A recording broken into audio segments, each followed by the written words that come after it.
And a powerful first step is to admit that like you're not okay, right? And it's okay to feel your feelings.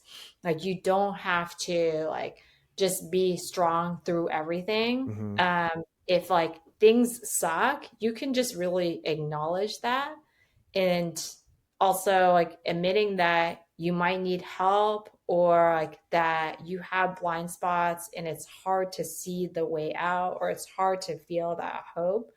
um, those things are okay also. Okay. And sometimes like, you know, if you're like close to like a bottom, it's just good to say like, you know what, let me just like hit the bottom because then everything can get better from there. Yeah.